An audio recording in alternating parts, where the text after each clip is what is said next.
Have you ever wondered what you would do if you found three innocent children crying alone in the middle of a storm, with no one else in the world to care for them? Would you walk away or risk everything to help them? This is the story of a man who faced that very choice. A man with nothing himself, but who found himself at a crossroads that would define not only his future, but the lives of three abandoned children. John was a man who had never had it easy. Life had dealt him a rough hand, and he was well acquainted with hardship. He had lived through more struggles than most, with each day being a battle for survival. On a dark, stormy night, John found himself trudging down a muddy road, the rain soaking through his worn-out clothes.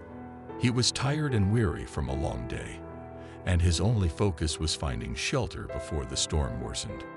Suddenly, a sound made him stop in his tracks, a faint cry, barely audible over the sound of the wind and rain. He squinted through the darkness, trying to determine where the sound was coming from.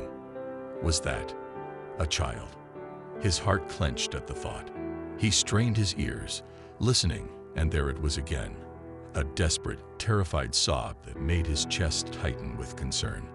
John's eyes scanned the area, and then he saw them.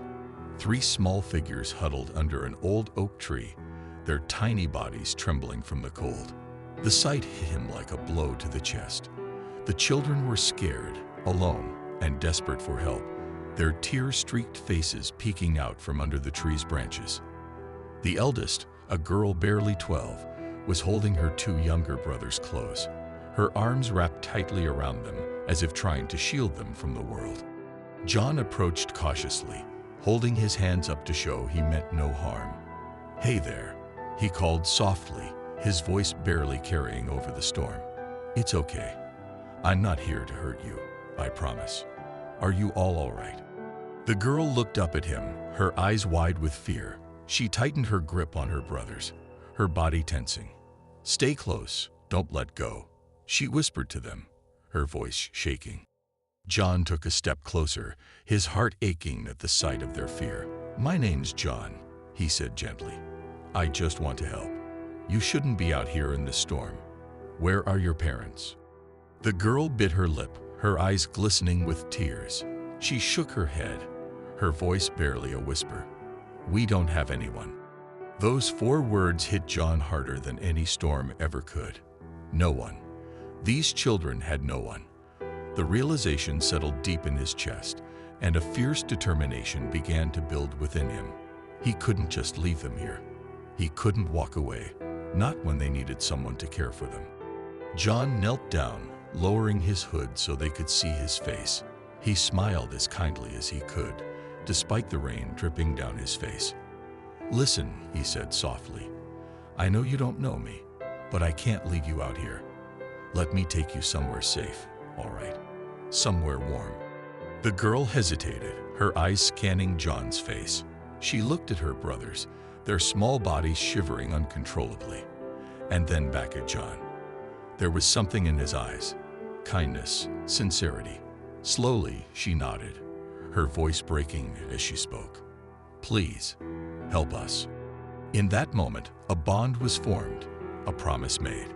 John took off his own coat and wrapped it around the children, pulling them close to keep them warm. He had so little to offer, but he would give them everything he could. He couldn't change the world, but he could change their world, even if only for a moment. John led the children through the storm, the wind howling around them, the rain lashing down in sheets. He brought them to the only place he knew, the small, humble cottage he shared with his best friend, Matt. It wasn't much, but it was warm, and it was safe. And right now, that was all that mattered. When they arrived at the cottage, Matt opened the door, his eyes widening in surprise at the sight of John standing there, soaked to the bone, with three shivering children huddled beside him. "John, what's going on here? Who are these kids?" Matt asked, raising an eyebrow. John glanced at the children, then back at Matt, his expression filled with determination. "They've got nowhere to go, Matt. We've got to help them." Matt looked at John for a long moment, then at the children. He sighed, shaking his head. For a moment, he said nothing. But then his expression softened and he stepped aside, motioning them in. All right, come on in. Let's get you all warm." As the children warmed themselves by the fire, John learned more about their story. The girl's name was Sarah, and her brothers were named Tommy and Ben.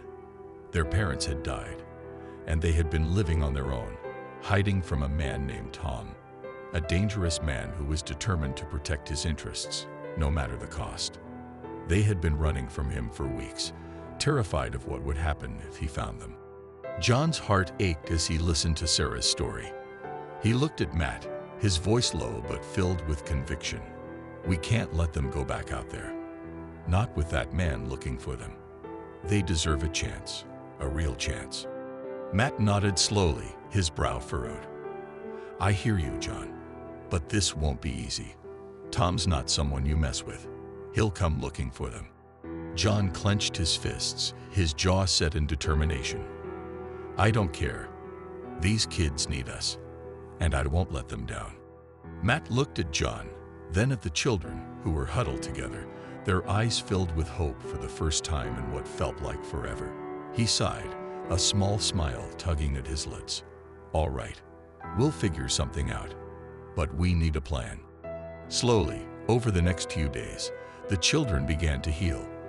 They were no longer scared and alone. They learned to laugh again, to trust. Sarah smiled for the first time in what felt like forever, her brothers chasing each other around the tiny yard outside. The cottage, once quiet and empty, was now filled with the sounds of laughter and life. One evening, as the sun was setting, Sarah stood beside John, her eyes filled with gratitude. She looked up at him, her voice quiet but sincere. "Thank you, John, for everything." John smiled down at her, ruffling her hair gently. "You don't need to thank me, Sarah. We're family now, and family sticks together." But just as they began to find a sense of normalcy, the shadow of Tom loomed larger. He had heard whispers of where the children were hiding, and he was not about to let them slip away. Tom was a powerful man, with a lot of influence, and he would do whatever it took to get what he wanted. Tom stood in a dimly lit room, his face twisted in anger as he spoke to a group of rough-looking men. "Those kids belong to me," he growled, his voice filled with menace. "I want them found. I don't care what it takes." John and Matt knew they had to act fast. They couldn't keep the children hidden forever, not with Tom hunting them. They needed a plan, a way to keep Sarah and her brothers safe for good. One night, after the children had gone to bed, John and Matt sat at the small kitchen table, a map spread out before them. Matt pointed at the map, his finger tracing a route. "We could take them here. It's far enough, and we know people who might help." John nodded, his eyes focused on the map. "It's risky, but it's our best shot. We leave tomorrow, before Tom gets any closer." With a plan in place, John and Matt prepared to take the children on a journey that would hopefully lead them to safety, to a place where they could finally live without fear. They packed what little they had, preparing for the journey ahead. The next morning, John woke the children gently, helping them pack their few belongings. He knelt down beside Sarah, his voice soft and reassuring.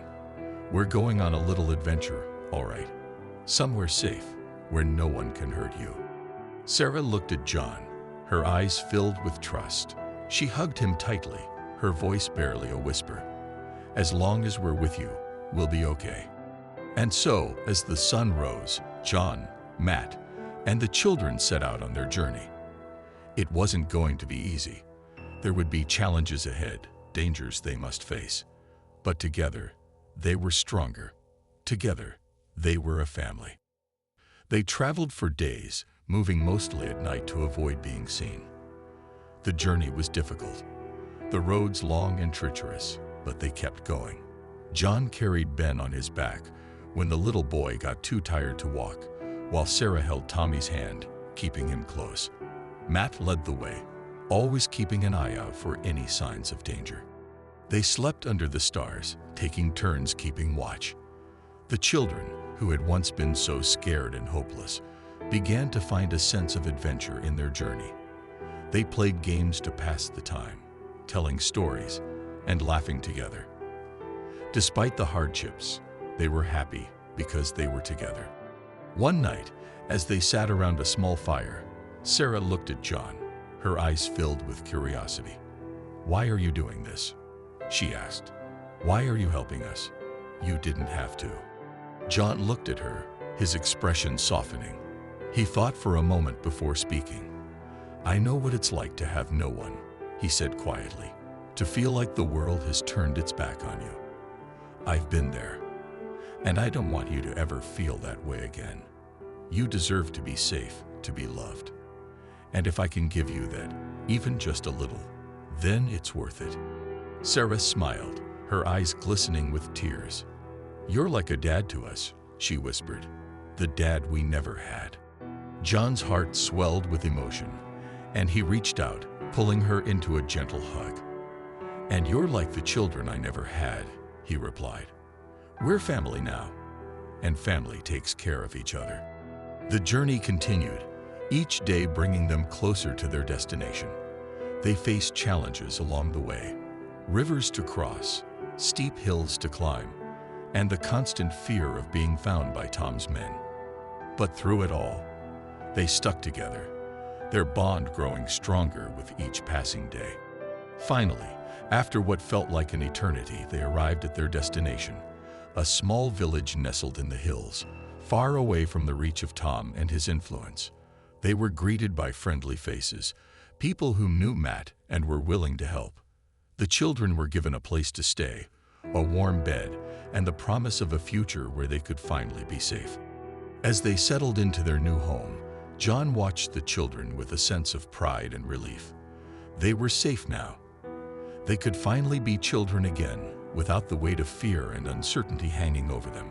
He had done what he had set out to do. He had given them a chance at a better life. One evening, as they sat outside watching the sunset, Sarah looked at John, her eyes filled with gratitude. "We're going to be okay now, aren't we?" she asked. John smiled, his heart swelling with emotion. "Yes, Sarah," he replied.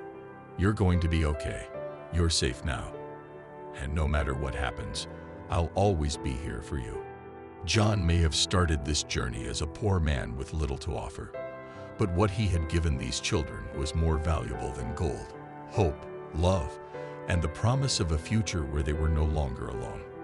He had found a purpose, a reason to keep going, and in doing so, he had changed not only their lives but his own. What would you do if you were in John's shoes? Would you risk everything to help those who need it most? Sometimes, the greatest act of courage is simply choosing to care. If this story touched your heart, share it with others. Let's spread the message that even the smallest acts of kindness can change lives. Subscribe to our channel for more stories of hope. And remember, together, we can make a difference.